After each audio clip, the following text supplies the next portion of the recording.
लोगों के काम बन रहे हैं, लोगों की मनोकामनाएं पूरी हो रही हैं। आपका कोई भी कर्म कभी भी खाली नहीं जाता। भगवान कौन है, किसने हमें बनाया? आज से 5 साल पहले खाटू श्याम का नाम किसी ने भी नहीं सुना था। हमारे पास एक बहुत अद्भुत शक्ति है। बहुत लोगों ने काल्पनिक भगवान बनाए हैं।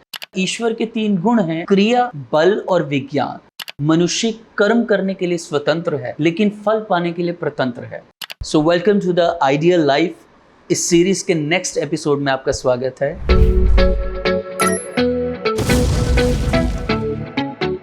सबसे पहले मैं ये कहना चाहूँगा कि चैनल को सब्सक्राइब कर लें, बेल आइकन को प्रेस कर लें, ताकि इससे जुड़ी इंटरेस्टिंग वीडियोस आप तक आती रहें। तो हमारे इस सेकंड चैप्टर का नाम है हु इज़ गॉड, यानी भगवान कौन है। अगर कोई ये कहता है ना कि मैंने ईश्वर को जान लिया, तो इसका मतलब उसने ईश्वर को अभी तक जाना ही नहीं, क्योंकि ईश्वर को जानने के साथ उसे जानने का अहंकार खत्म हो जाता है। एक बार अष्टावक्र से पूछा गया कि क्या भक्ति से ईश्वर को जाना जा सकता है, तो अष्टावक्र ने जवाब दिया कि भक्ति से जाना तो नहीं जा सकता, लेकिन भक्ति सहायक जरूर हो सकती है। क्या ज्ञान से भगवान को जाना जा सकता है? तो उन्होंने तब भी यही उत्तर दिया कि ज्ञान से जाना तो नहीं जा सकता, लेकिन ज्ञान सहायक जरूर हो सकता है। तो एटलीस्ट ज्ञान जो है हमें उस पीक पे, उस लेवल पर लाकर तो खड़ा कर ही देता है जहां से ईश्वर को जानने के, समझने के नए मार्ग खुलते हैं। ये ज्ञान आपको एटलीस्ट इतना एलिजिबल तो कर ही देता है कि आप ईश्वर को समझने के लायक हो सके। इस संसार के हर मनुष्य के माइंड में कभी ना कभी ये सवाल जरूर आया होगा कि ये भगवान कौन है, किसने हमें बनाया, कौन हमारा पालन कर रहा है। ना जाने कितने ही धार्मिक समुदायों ने इसका अलग अलग उत्तर दिया, अपने अपने मतानुसार उत्तर दिया। किसी ने बोला कि भगवान आसमान में रहता है, किसी ने बोला 7वें आसमान पर रहता है, किसी ने बोला धरती के नीचे रहता है, किसी ने कहा हमारे चारों तरफ रहता है, किसी ने कहा कि हमारे ही भीतर रहता है। तो न जाने कितने मत हैं। और हो सकता है आप ये सोच रहे हो कि इस वीडियो से अब शायद कोई नया सुनने को मिलेगा चैप्टर, लेकिन ऐसा कुछ नहीं करने वाला मैं आपको सिर्फ लॉजिकल और साइंटिफिक टॉपिक्स यहाँ पर क्लियर करने वाला हूँ, जिससे आपको खुद ब खुद ये रियलाइज़ होगा कि क्या सही है और क्या गलत है। क्योंकि हमारे पास एक बहुत अद्भुत शक्ति है जिसका नाम है विवेक।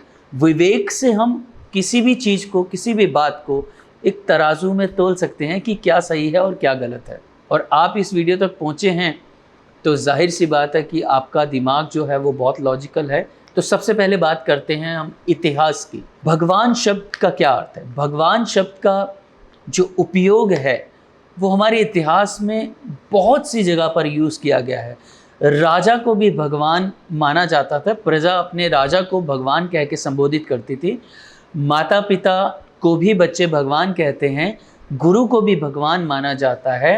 और आजकल भी आपने सुना होगा कि डॉक्टर को भी भगवान कहकर संबोधित किया जाता है। लेकिन इससे एक बात तो स्पष्ट हो जाती है, इसका ये मतलब तो नहीं कि ये सब जिन्हें हम भगवान कह रहे हैं इन्होंने ये दुनिया बनाई, यही संसार चला रहे हैं। कई धार्मिक समुदाय वालों ने अपने समुदाय में, अपने धर्म में पैदा होने वाले महापुरुषों जैसे राम, कृष्ण, बुद्ध, महावीर, मोहम्मद, जीसस, गुरु नानक, इन सब को भी भगवान कहकर संबोधित किया। अवश्य ही उनके गुण इतने अच्छे थे, इतने महान थे कि वो पूजनीय हैं, वो भगवान कहलाने लायक हैं। लेकिन इससे भी ये बात तो साबित नहीं होती ना कि इस संसार को बनाने वाले वही हैं, ये इस संसार को चलाने वाले वही लोग हैं। और एक बात और बताऊं कि उन महापुरुषों ने कभी ये सोचा भी नहीं होगा कि आने वाले समय में लोग उन्हीं को ही पूजने लग जाएंगे, उन्हीं की ही पूजा आराधना करने लग जाएंगे। और इसी चीज़ का फ़ायदा उठाकर न जाने कितने पाखंडियों ने, ढोंगियों ने अनगिनत देवी देवता, अनगिनत भगवान बना दिए हैं, काल्पनिक भगवान बना दिए हैं। और साथ साथ उनके साथ कुछ चमत्कारिक कहानियाँ जोड़कर उन्हें और ज़्यादा पॉपुलर कर देते हैं। क्योंकि जैसा कि मैंने पिछले एपिसोड में बताया कि जब हमें पता लगता है कि ये कोई चमत्कार करता है तो हम उससे ज़्यादा अट्रैक्ट होते हैं और हम उसको कुछ दैवीय शक्तियों वाला मानना शुरू कर देते हैं। इसी चीज़ का फ़ायदा उठाकर बहुत लोगों ने काल्पनिक भगवान बनाए हैं। और एक और बात मैं आपसे कहूँ कि आज से 5 साल पहले खाटू श्याम का नाम किसी ने भी नहीं सुना था। ये अभी अभी जब 2-4 भजन हिट हो गए, यूट्यूब और सोशल मीडिया पर वायरल हो गए, तो लोगों ने जाना शुरू कर दिया उनके मंदिर में। इसी तरह आज से 5-7 साल पहले साईं बाबा जी की तरफ लोग ज़्यादा जाते थे, उससे पहले बाबा बालकनाथ की तरफ। तो ऐसे न जाने कितनी बार ऐसा हुआ है, लोगों को हर कुछ अंतराल के बाद, समय के बाद उनको कुछ नया चाहिए होता है, वो बोर हो जाते हैं, वो भगवान से भी बोर हो जाते हैं। लेकिन असली कारण क्या है? असली कारण उनका स्वार्थ है। सिर्फ उनको ये पता लगता है कि हाँ, उस मंदिर में जाने से अब स्वार्थ सिद्ध हो रहा है, लोगों के काम बन रहे हैं, लोगों की मनोकामनाएं पूरी हो रही हैं, तो वो उस तरफ चलने लग जाते हैं। फिर थोड़े समय बाद जब ये साइकोलॉजी मार्केट से खत्म हो जाती है, फिर वो किसी नई देवी देवता की तरफ चलने लग जाते हैं। इन्हीं के साथ साथ फिर उनकी चालीसा, उनकी आरती, उनके व्रत, ये सभी शुरू हो जाते हैं। और न जाने इसकी आड़ में कितने धर्म के व्यापारी अपना व्यापार कर जाते हैं। अवश्य ही ये महापुरुष रहे हैं, चाहे मैं साईं बाबा की बात करूं, चाहे खाटू श्याम की बात करूं, जिनका असली नाम बर्बरीक था। भीम के पुत्र घटोत्कच के बेटे बर्बरीक एक महान शक्तिशाली योद्धा थे, शक्तिशाली क्षत्रिय थे। यहाँ तक कि भीष्म पितामह, अर्जुन, कर्ण भी उनके आगे कुछ नहीं थे। एक धर्म युद्ध के लिए उन्होंने श्री कृष्ण के कहने पे अपना शीश जो है वो दान कर दिया।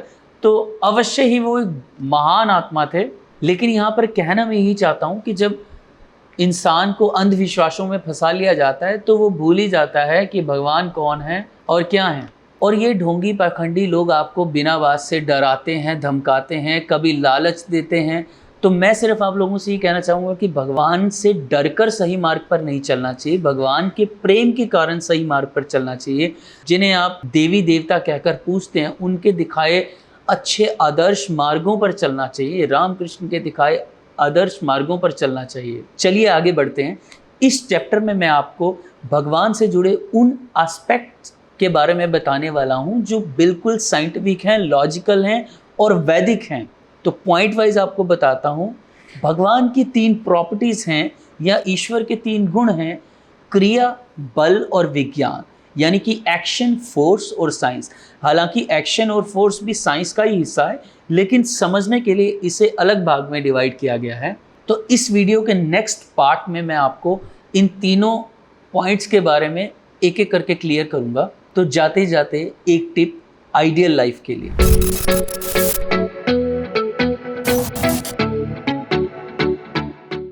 और वो है पुरुषार्थ, यानी पॉजिटिव एफर्ट।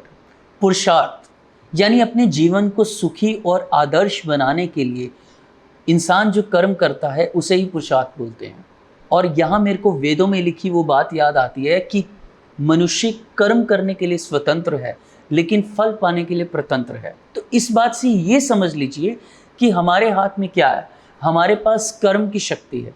तो हम निरंतर एक अच्छे मार्ग पर चलते रहें और सत्कर्म करते रहें, हमें कभी ना कभी उसका रिजल्ट जरूर मिलेगा, 100% मिलेगा। किसी का आज मिलेगा, किसी का कल मिलेगा। तो जैसा कि मैंने बताया कि मनुष्य फल पाने के लिए प्रतंत्र है, यानी कि फल जो है वो उसके हाथ में नहीं है, उसका समय उसे ज्ञात नहीं है, लेकिन कभी ना कभी उसका फल जरूर मिलता है, 100% मिलता है। तो आपका कोई भी कर्म कभी भी खाली नहीं जाता। और ये इस यूनिवर्स की एक आइडियल मैनेजमेंट है। यहाँ जस्टिस होती है, ये ऐसी मैनेजमेंट है, यहाँ पर अन्याय नहीं होता, न्याय होता है हर इंसान के साथ।